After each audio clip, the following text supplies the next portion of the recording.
Hello everyone, welcome to Go Global World. I'm the founder, Daniil Kislinsky, and here we discuss challenging topics that are aimed to help you solve your business problems so you can build your business faster with less complications. And here we are with different speakers from around the world that are coming to help you, guide you to the right direction so you can do it faster and easier and maybe at no cost. Today with me we have Georgi. He also called himself Geo. He's a Stanford alumni. He's recently graduated as an MBA student from Stanford Business School, GSB. And right now he is taking his other master's at GSB Stanford in sustainability. And he also mentors and advises a lot of startups. He has an excellent network with venture capital investors and top-tier founders of large corporations of the United States. He actually does a lot of talks in Stanford with them. And he also recently joined as Go Global World experts, and so he will be helping our GGW startups. So, Georgi, welcome to our global podcast. I'm really happy to have you here. Please tell a few words about yourself if I missed anything, and I would like to discuss with you today how startups are doing ideation. So at this very first step, when they do idea generation, how to select the right idea, what are the good practices, what are the wrong practices, and can you give us some guidance step by step, maybe show a few slides, how to really apply it, so then this step would take them to the other step of building a company. Thank you for the introduction, Daniel. Happy to share what I have learned at Stanford and outside with leaders at Silicon Valley, venture leaders as well as founders. Additionally, we had a lot of interaction with entrepreneurship gurus such as Jeffrey Moore, Steve Blank. So I think they are probably the smartest people I have learned from, as well as Andy Radcliffe, who actually created Product Market Fit. And briefly about myself, I was professional wrestler before. I was doing sambo wrestling, and I was 2 times world champion before I joined like marketing initially, and then I moved to credit before I decided to join my startup journey. And startup journey is way more exciting than any other job, though it implies a lot of volatility. And one of the issues that I faced when I just joined this journey, even though I was at Stanford, it was ideation and how to decide which journey to pursue, what is like which startup to build in terms of the industry, my competitive advantage, etc., etc. Because even though I was in sports before and then in banking plus investing, I had very non-traditional background for the US startup, right? You have international background, sports, and I didn't want to do sports. And then I started doing different ideas. So I first started doing sports betting startup during my first year. Then we moved to events platform and joined Stanford GSB class, what is also accelerators, startup garage, build our first product, pivoted to token gated community. Then we digged deep into Web3 and created on-chain resume.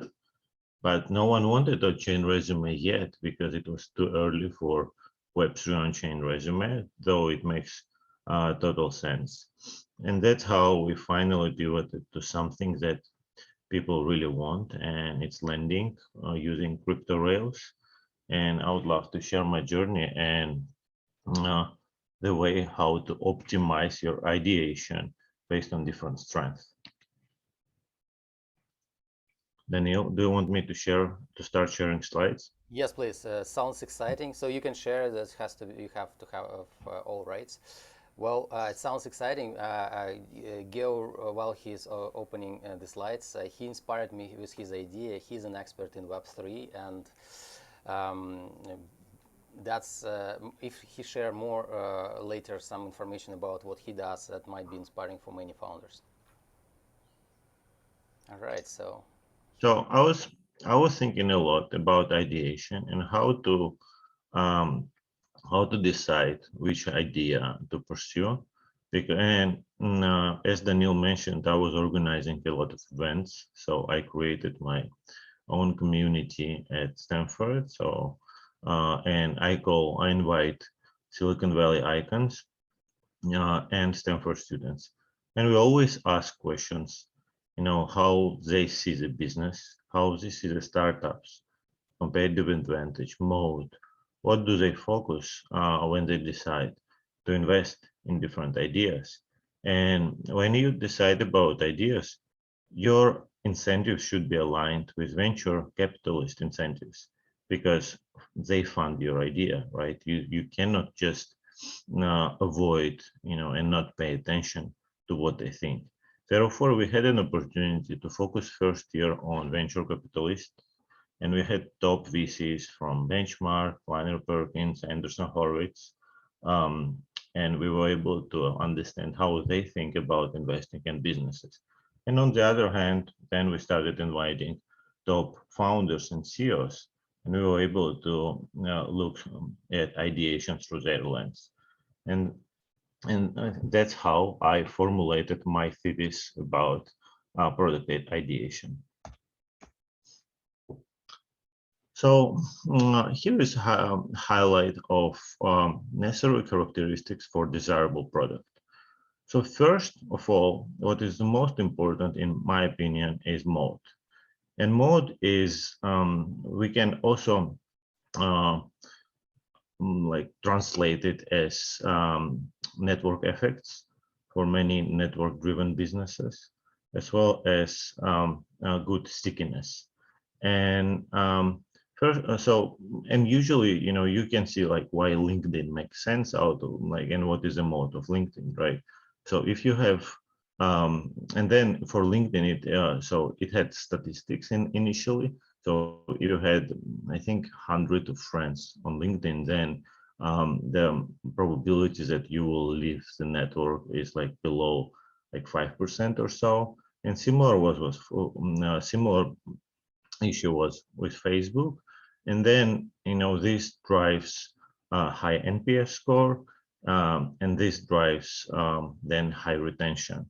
What is the most important business? Mostly for consumer businesses, but also for B2B. B2B, we see Slack, the same thing. So Slack calculated that if they had 10 people, so they onboarded in organization, then like there's almost no probability that they will leave Slack and delete it.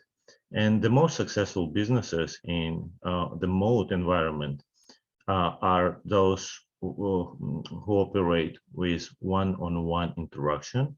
So it means that Zoom, for example, if you have Zoom link, and you will get the value even if you have just two people joining Zoom.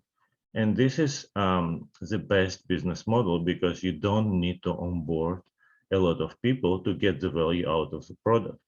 And it was similar dynamics to Slack. And now in the environment where we have thousands of apps and platforms, it's super hard to onboard new users with and then create the value out of the network because you have to spend a lot of money, and therefore it's usually venture money. So basically subsidize the adoption before the network makes sense and creates a value. That's why now most of the startups think about one-on-one mode where you can build something for just several people, and it creates a huge value for them, and then they share this with their friends, and this creates this competitive advantage, what we call mode, what we call network effects. Then the second thing that you should consider is market. So the way I think about market, and I think based on what I have heard from people I was onboarding and inviting, is that you should focus on growing market. And the good example for this is Databricks. So Databricks is a 40 billion AI company. They provide data analytics and use AI in their platform. So, and initially they had a big question to answer about the market. So they were choosing like whether to focus on cloud or on-prem. And on-prem had the best market then. So I think it was 2012 or 14. And then, so we had a guest, Ion Stoika, and he decided to focus on cloud because cloud will grow. And then, if cloud grows, they will be able to capture the biggest share of the market, because initially they cannot capture the big chunk of the market anyways, right? Even if on-prem is big and cloud is small, they can only capture small share of the market. But then if a cloud grows, they'll be able to grow with cloud and be the dominant player in the market. What finally happened. That's why my suggestion and overall the thesis that we have here at Stanford is that you should focus on the market that will grow, because what you have in these markets is a lot of capital and a lot of smart people joining together and creating this flywheel that enables you to build something for them. And if the market grows, you grow with them. And that's a strategy also for some players such as Checker, such as Stripe, right? Initial client for Stripe was Airbnb, and Airbnb grew, and Stripe became a multi-billion company. Similar dynamics went like goes to like many other startups. So when Checker first joined YC, they were focused on gig economy. So they were focused on Uber drivers and different freelancers as well. So they were able to capture this growing market and also became multi-billion-dollar company because they were doing background checks for them while other companies were not doing this. So it's super important to identify future markets and then focus on them versus just deciding now we have a big market, let's focus on it, because probability that this market is already occupied with incumbents is super high. And then you probably cannot compete with them because they are well capitalized and they have a lot of opportunities to shut you down, just subsidizing one of the sides of the market, or just buying your customers. While with new markets, you can create substantial competitive advantage. And then the last point, but in some, I would say that this might be the first point as well. So it's super important. Is it team dynamics? And first of all, the most funded companies are with people, domain experts in the industry. And this is obvious, right? Because usually how it works, you are a domain expert in AI, in robotics, whatever the industry is. You identify opportunity. So what opportunity is a problem? So the problem in the industry, and you are ready to solve it. You go to VCs, like add several more people, usually from the same company, to the team, and then you do fundraising. The same thing. So for example, like good example for this is Modern Treasury. So they identified this problem while they worked in the lending company, and then they immediately went to YC. So it was like 3 or 4 of them from the same company fundraised, and now it's $2 billion business. So, and this is well-funded companies and like team composition. But we will talk also about different other strategies, such as newcomers, and we see that based on the market cap, total market capitalization of public companies in the world, they were mostly created by young newcomers to the industries. And this is also one of the strategies that has lower odds to succeed, because these newcomers actually don't really understand how this industry works, right? Because they were not there initially. But then they were able to reshape it based on the first principles and rethinking how it works. And we see this with Amazon, we see this with Snapchat, um, and like many other companies in like top market cap table, such as also Tesla. So Elon Musk wasn't a guru in electronic vehicles. Okay, let me, Daniel, do you have any questions? So far, so good. I would just ask one question about like simple steps. Like you already touched on the most important things in ideation. Though, what would be the most first simple steps if you were creating your own idea? What would be like I would do first thing, second thing, third thing, understanding these three main criteria? Mhm. So first of all, I would think about myself and where I have some expertise. So I would think, okay, like if I'm in finance, right, where do I see inefficiencies happening around me? Or even in many like other directions, if your hobby is playing piano or doing, like or playing soccer. So I would, and then you say you spend substantial time doing this hobby. So I would think about, okay, like where I'm there, where do I see that, inefficiencies are happening? And they are not only happening with me, but many other people are annoyed. So would be my first step in pursuing maybe the most um, like higher odds of success, journey of this, because there's also other way for newcomers, right? As I mentioned, looking at the industry and then understanding, okay, like where, like how this industry, like why this industry works certain ways. So for example, supply chain, right? Why why it is corrupted, what are the problems, and then thinking about this from the first principles, right, how we can reshape it.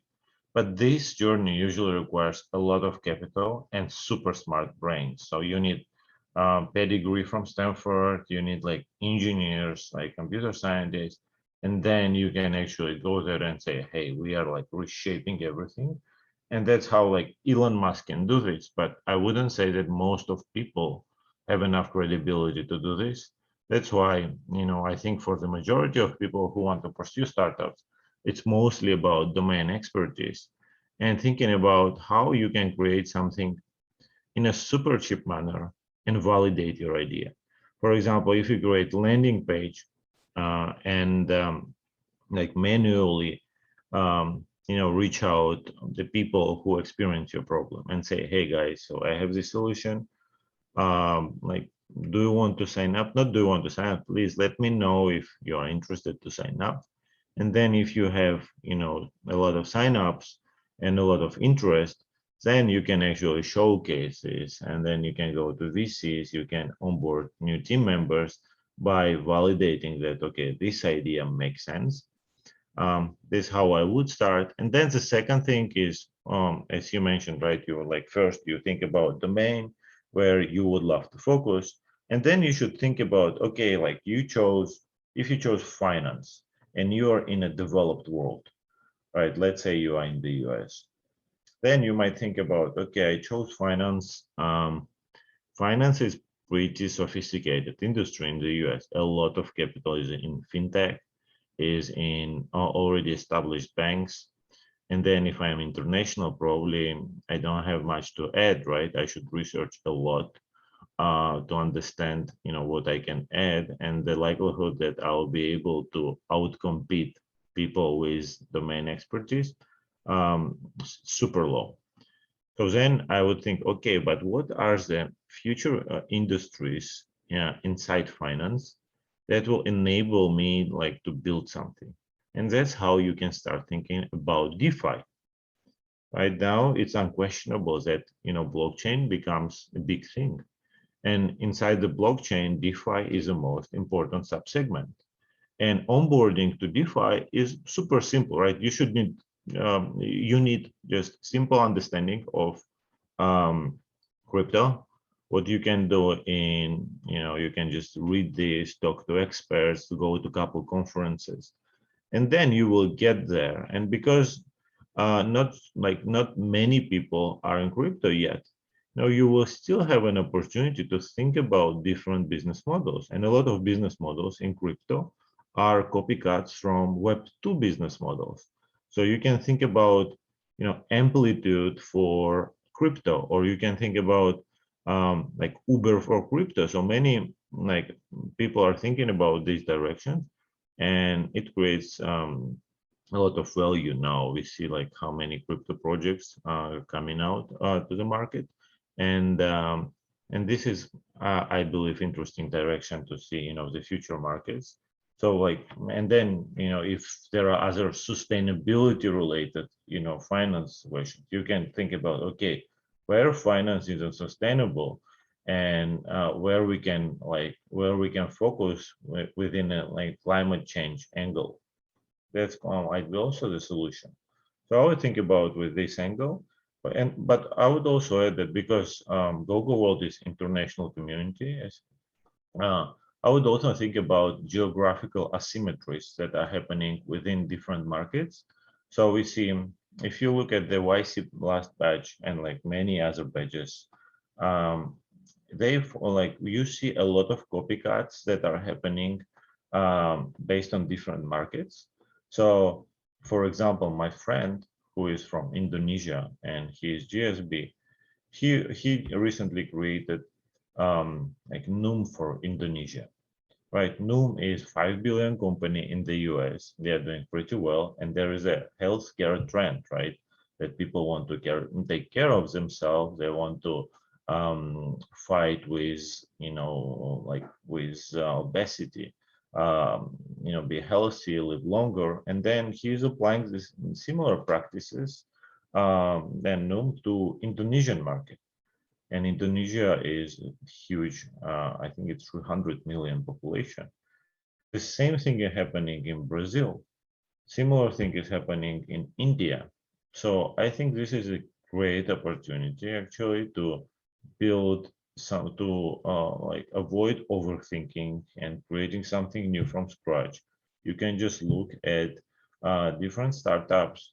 Probably you should look at Series A seed, like late seed stage, Series A, maximum B startups, and think about how can I apply, whether it makes sense first, whether it makes sense to apply to the market that I am in.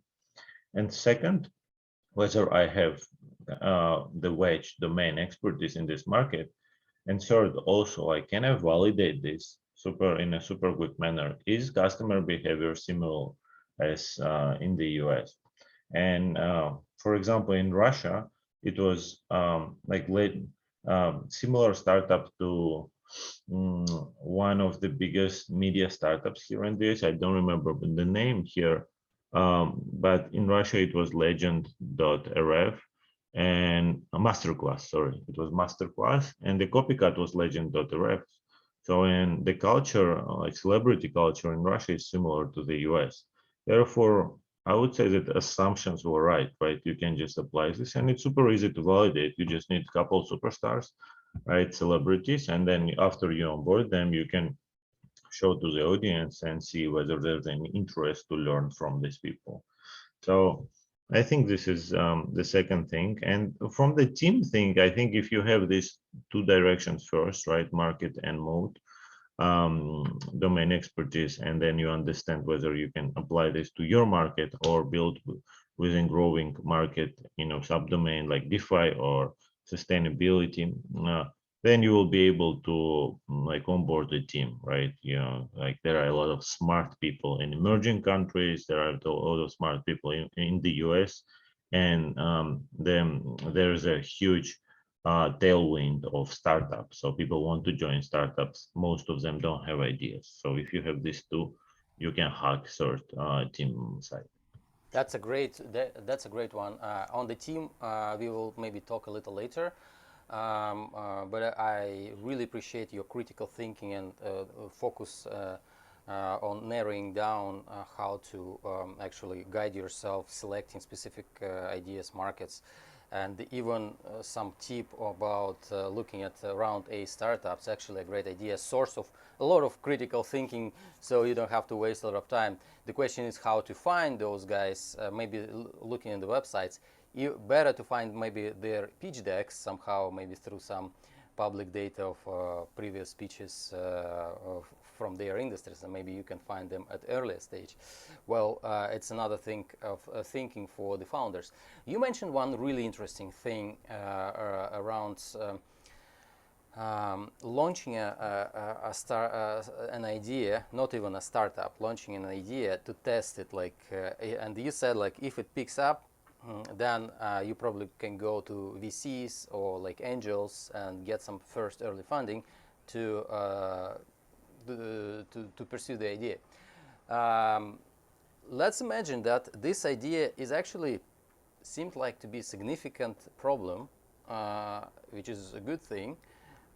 But when you try to test this idea, you know that there is something in it. You're probably in a good direction, but it doesn't pick up some good amount of users.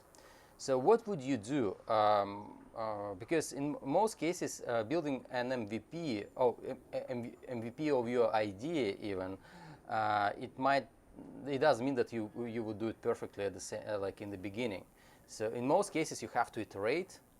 But so if this didn't pick up many good amount of users to go to VCs to show some traction, what would you do to get those users? So what would be Okay, then there are two answers, right, or two ways to answer this question. First is that if it didn't work and you were super convinced that the market that you are targeting is right, so you built MVP and you found relevant people, you are testing this idea, then you had the wrong insight. So that basically you don't have insight. So iteration on the idea won't bring anything, any advantage, right? Because it's not the feature thing; it's the core insight of what you're building.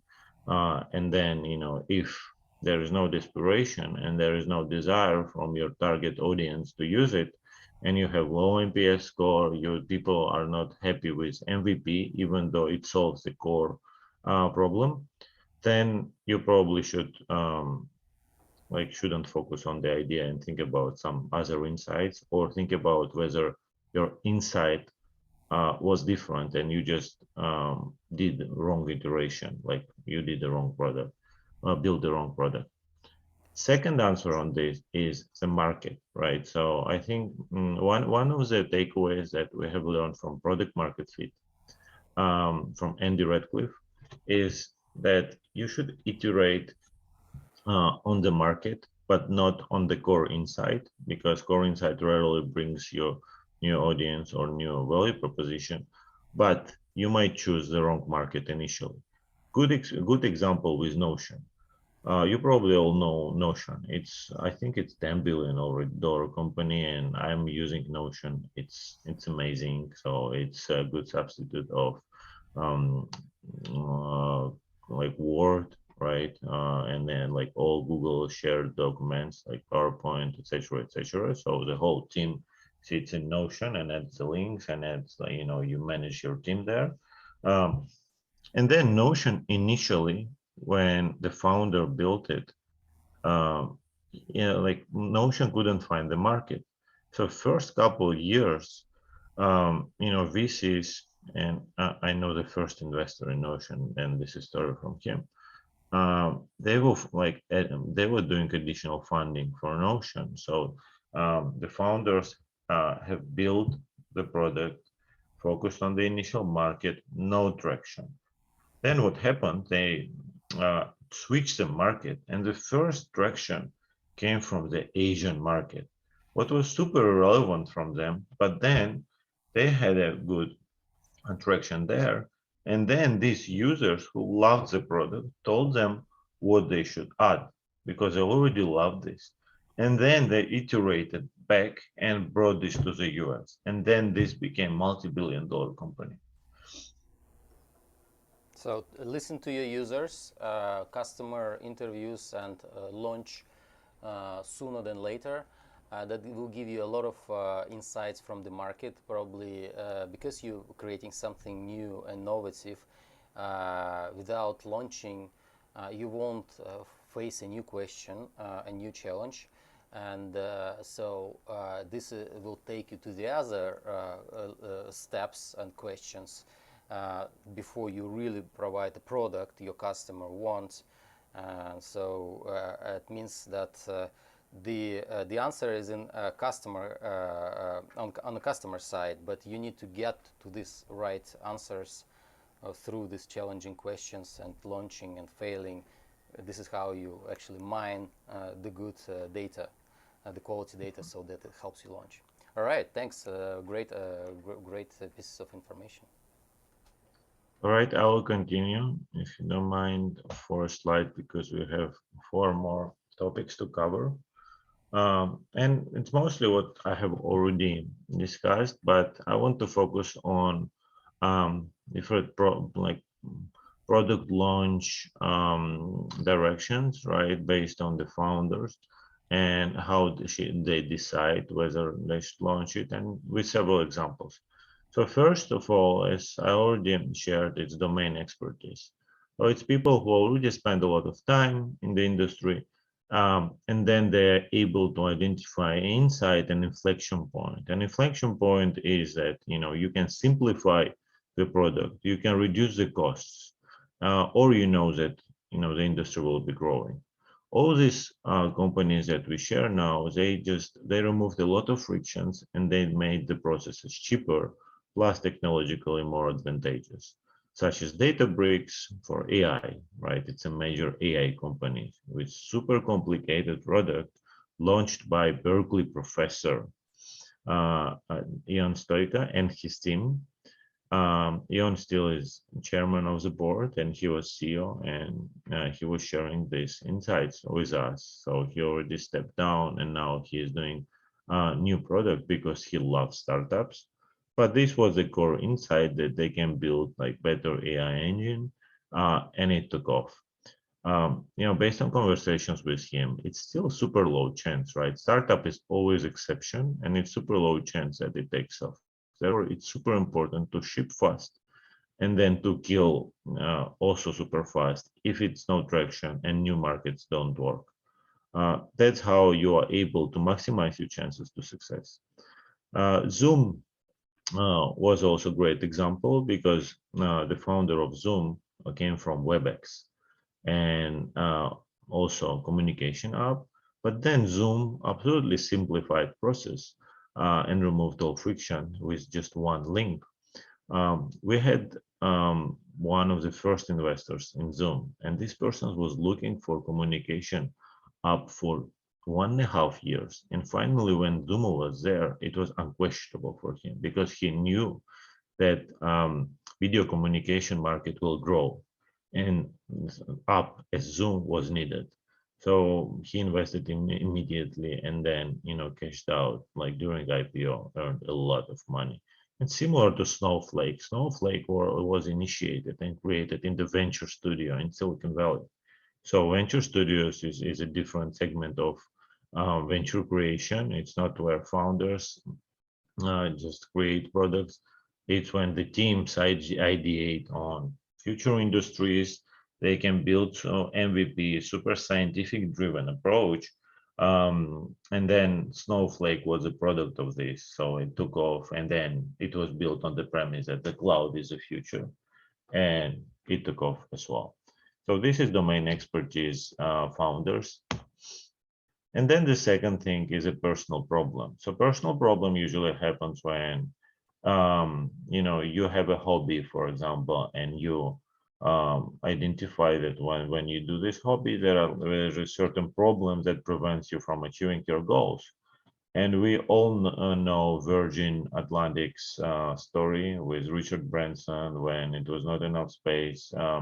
in the aircraft, and then um he was deciding like what to do. So and then he brought a lot of people. They were able then to fly because they rented some separate aircraft, and then they were able to. Then he thought that okay, there is a space in the market for me with my Virgin Atlantic, so let's do it.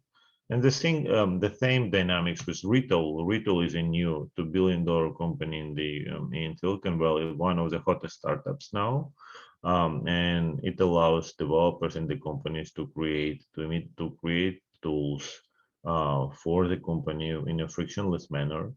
And this was a student actually from Oxford, and he understood that he was building the products by himself, and then he understood that there is no framework and it takes a lot of time for him to build all these products. And then it was the storage problems and like a couple other problems he identified as a good entry point, and then he has built it by himself. And now like for the latest round, sequel at the round. So and it's like it's an amazing product. And then the last one we all know about this is Airbnb. So for Airbnb, initial problem was not enough space and super expensive space during conferences. And this enabled them to initially launch the super shitty first product where they were selling their beds in the apartments. Right? It didn't take off during that problem, but it enabled them to start working on certain product and ideating. And Airbnb case is considered as as the case where most people would give up because they were working on this for 2.5 years before it took off, because they started with airbed and mattress. Then they moved like try it in different locations. Then they started some sponsorship, like also with super or like low traction. And then when it really took off is YC, because Justin Khan sent a message to I think it was Sibyl or it was different CEO of YC that these guys are hustlers, so you should definitely take them. Oh, it was Paul Graham, sorry. Uh, and then it was not working, but then Paul Graham suggested the CEO to go to New York and see why it's not taking off and talk to customers. And then they had several assumptions to consider, right? It's like build new website, focus on problems, focus on different like new directions, initiatives for Airbnb. And what really took off is pictures. So they hired professional photographer. And then because this professional photographer was taking the pictures of the apartments, it enabled, so it was the initial hit. So they just hit this right. And it was total random chance. So like the probability that they would do this, uh, yeah, was like super low. And that's how like it took off. Third direction, it's newcomers. One of the biggest companies are built by newcomers. And we see this with Tesla, Amazon, Snapchat. So people with no experience, low or no experience in the industries, but then who just decide to build something because they have a passion for building super early on, and then it takes off. It usually happens in the new industries, right? So as you see, Amazon was first selling books, but the value proposition was selling very rare books. Then for Snapchat was mainly sexting initially, like with disappearing pictures. So then it took off for teenagers, and then they were able to build new features, and grow the market on top of it, also for teenagers. And for Tesla, Elon was super experienced before. He already co-founded. He was one of the first people in PayPal. So he already built a lot of credibility before he started building his new products such as Tesla, SpaceX, Boring Company, etc., etc. So the takeaway here is Newcomers usually can build the biggest and the most successful product in the world. The chance for them to build it's super low. It purely depends on luck. So if they get lucky, sometimes they can build something on the third or fourth time or even 10th. But because they're building something absolutely new from scratch that the world didn't imagine before, it enables the growth also never seen before, because it's like based on Clayton Christensen's, innovator's dilemma. It's like they're building like disruptive business model that other incumbents cannot follow. And we see this with three directions, right?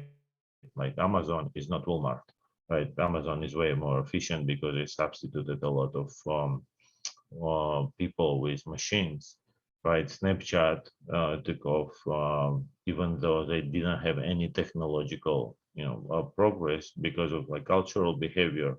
It was a pure luck, as well as Tesla and other companies that Elon built, because it's completely absolutely new industries, and GMs of this world cannot fire half of their staff and completely rebuild their factories. And the point number 4 and the last point here, for startuppers, is market expansion bets. And these market expansion bets usually happen when you don't have experience in the market. You don't, but you have a sense of, okay, what is growing, and then you're trying to understand like what will grow inside these growing markets that you're excited about, and you are ready to spend the next 10 years growing this and building this. And one of the good examples is Alchemy. Alchemy are like they are Stanford grads, computer science, and then they launched 8 failed products. So after they graduated from computer science, all their classmates found good jobs or started companies, but they were still failing. So they were living in, one room apartment together and building things and breaking stuff immediately. Then they were able to build one social platform that was considered pretty good, even though it was not earning money. It was about people meeting each other during lunch. It was called Down to Lunch. It was for college campuses. But then, because they were talking also to people, like they were co-living with other two blockchain people. These blockchain people were sharing with them about like, okay, new interesting directions in blockchain. And then they got this idea, okay, blockchain probably will grow, and there is nothing that is like AW infrastructure for blockchain because it's still super hard. So when they started coding, in Solidity or other blockchain languages, they realized like how complicated it is, and nothing helps developers to build the products. And that's how they got the idea of Alchemy. So they were building initially the product for hedge funds, then moved to Alchemy, like infrastructure for crypto, and now it's a $10 billion company, the hottest crypto startups in the world. After failing of 8 startups, spending, I think it's 8 years with the failures, they bet on market expansion of crypto without even having experience in crypto. Just started they just started working there, and then they were super bullish on this, and this bet was right.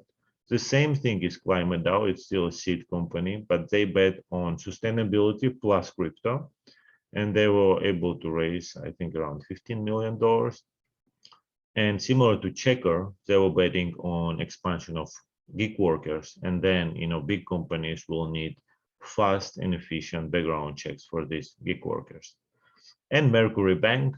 So we met with the founder of Mercury Bank, and then the bet was that startups need like super efficient banking system, and then startups will grow all the time, but they have nothing like they have nothing comfortable right now that they can do remotely with all perks that they need.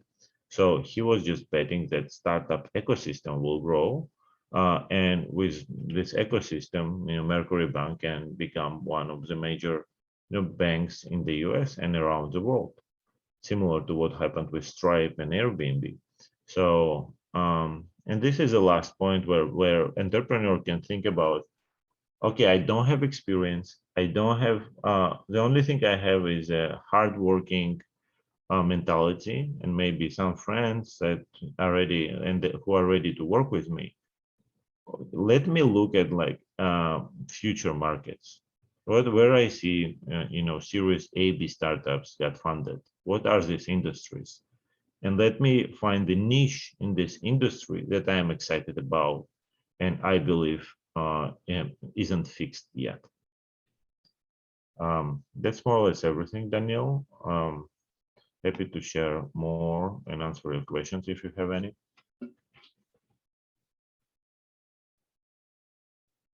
Thank you, Georgi. Great talk. I really liked how you put everything together.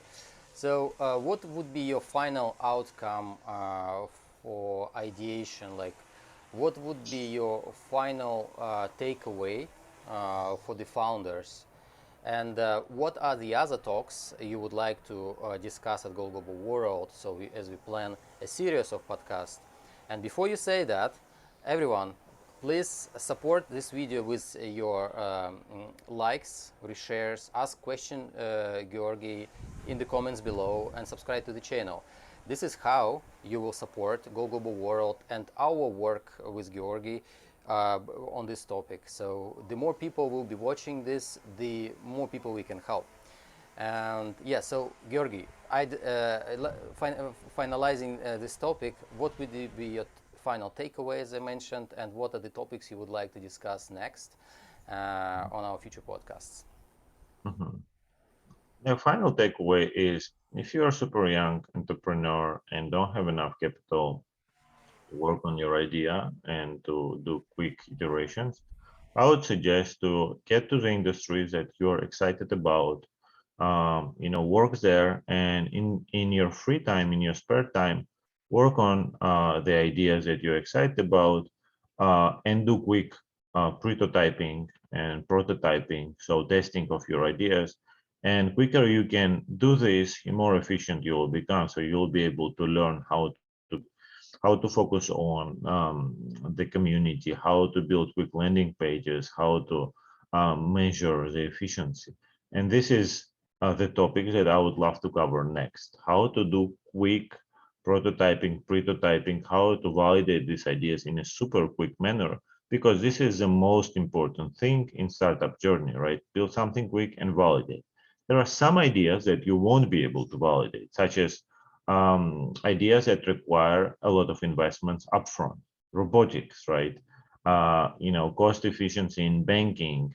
Like if you want to change something, right? You cannot really validate this, but if it works, you definitely know that it will change the world because it's just the price efficiency. It's like price, speed, friction, right? Everything that affects your routine. And for these ideas, you can build mockups and you can show to the relevant customers and do signups for this idea. So if you see a huge or you can do even Kickstarter, and if you can sell this, there's like definitely need for this, and then it can become a great journey for founders who are already who have experience, or for those founders who are still young and they have some capital, they have some time, and they're super excited about startups. I would start looking at future markets and their competitive advantages, what makes them excited. So if they can find this some asymmetries in the industries they are in, or even if their geographies are different, there is a great opportunity to start building something, validating this hypothesis, and then monetizing this with the capital, like coming from VCs or coming from community. Now we have new ways to bring new capital to the industry is through crypto, right? Or through having community, initial community, similar to Kickstarter or similar to different crowdfunding platforms that enable you to actually raise funding wherever you are if you have a huge belief in your product and some validation that there is a need. So I would immediately start doing this if you are super excited about some direction. Then, like about ideation and pivoting, um, I would say, but we call pivoting like one difference. What I call pivoting is changing the market, and it's like based on the term product market fit. It's not changing the idea, because if you change the idea, you change your like core hypothesis, your insight. Then it's not pivot; it's restart. Pivot is changing mostly the market. So who and also you can change the way you deliver the product, but the core insight should stay the same. So general takeaway is, if one market doesn't work, don't get super disappointed. Try to focus on different markets. So if you focused on young professionals for your B2B SaaS solution, try now to move to like older professionals or to different geography. Try the different market and see if it works there. If it doesn't work, try to kill your idea as fast as possible and focus on something new. Only this way you will be able to become efficient in startup ideation and in insight gathering. If you don't have ideas, look at Series A, B startups. Look at YC all batches. You can They have a website for all batches and all companies coming out of these batches, and try to see whether try to think through the lens of these companies, like what can you apply, what are the learnings that you can apply to growing markets. Can you iterate the same in crypto, or is there a sustainability angle that you can apply, or maybe robotics. So there are many subsegments that will enable your ideation. So just looking at what works now and what worked before. That's it. Well, that was a great talk. That was Georgi Corelli from Stanford Graduate School of Business, and he has a lot of expertise working with founders and top-tier founders of multi-billion-dollar companies, and of course, top-tier venture capital investors. Thank you, Georgi, for the talk. I enjoyed it. I think it is useful, and I look forward to have another talk with you. And to finalize this talk, I would like to say, everyone, thank you for watching. Don't forget to like and subscribe, share your comments, but most importantly, really apply this idea. Tell us how it works. What other questions you have? I will address it to Georgi, and Geo is really willing to help. Moreover, if you would like him to be your advisor, reach out to Go Global World at info@goglobal.world, and if Georgi finds it's a good fit, he might consider you become your advisor. Is this correct, Georgi? Absolutely, Daniel. Thanks for inviting me. It was a pleasure talking to you, and yeah, happy to help people. All right, and everyone, please also look at our channel. We have published lots of talks recently, and we are planning to publish a lot more. Give us your ideas of what exactly you're trying to solve for yourself. We'll find the best speakers for those talks. And have a great rest of the week, and please be safe and stay tuned, and we'll look forward to see you soon. Goodbye, everyone, and Georgi, please stay here.